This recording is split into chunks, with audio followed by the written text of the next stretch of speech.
নমস্কার, আমি গল্প বুড়ি। আজকে আমি আপনাদের একটি কবিতা শোনাবো। তার আগে আপনাদের বলি, যারা ফেসবুক থেকে আমার কবিতাটি দেখছেন তারা আমার পেজটিকে ফলো করে দেবেন এবং ভিডিওটি ভালো লাগলে শেয়ার করবেন। আর যারা ইউটিউব থেকে ভিডিওটি দেখছেন তারা আমার এই গল্প বুড়ি চ্যানেলটিকে সাবস্ক্রাইব করে দেবেন। আজকের কবিতা 18 বছর বয়স, কবি সুকান্ত ভট্টাচার্যের লেখা। চলুন তাহলে কবিতাটি শুনে নেওয়া যাক। 18 বছর বয়স, কি দুঃসাহ, স্পর্ধায় নেই মাথা তোলবার ঝুঁকি। 18 বছর বয়সের অহরহ বিরাট দুঃসাহসেরা দেয় উঁকি।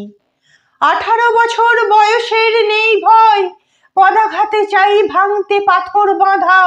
এ বয়সে কেউ মাথা নোয়াবার নয়, 18 বছর বয়স জানে না কাঁদা। এ বয়স জানে রক্তদানের পুণ্য, বাষ্পের বেগে স্টিমারের মতো চলে।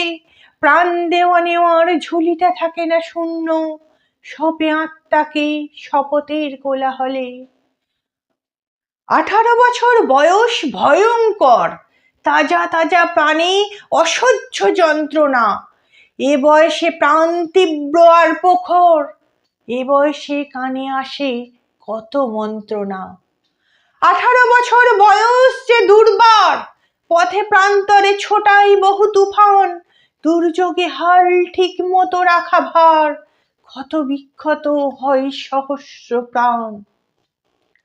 18 বছর বয়সে আঘাত আসে অবিশ্রান্ত, একে একে হয় জড়ো। এ বয়স কালো লক্ষ দীর্ঘশ্বাসে, এ বয়স কাঁপে বেদনায় থর থর। তবুও 18 শুনেছে জয়ধ্বনি, এ বয়স বাঁচে দুর্যোগে আর ঝড়ে। বিপদের মুখে এ বয়স অগ্রণী, এ বয়স তবু নতুন কিছু তো করে। এ বয়স যেন ভীরু কাপুরুষ নয়, পথ চলতে এ বয়স যায় না থেমে। এ বয়সে তাই নেই কোনো সংশয়, এ দেশের বুকে 18 আসুক নেমে।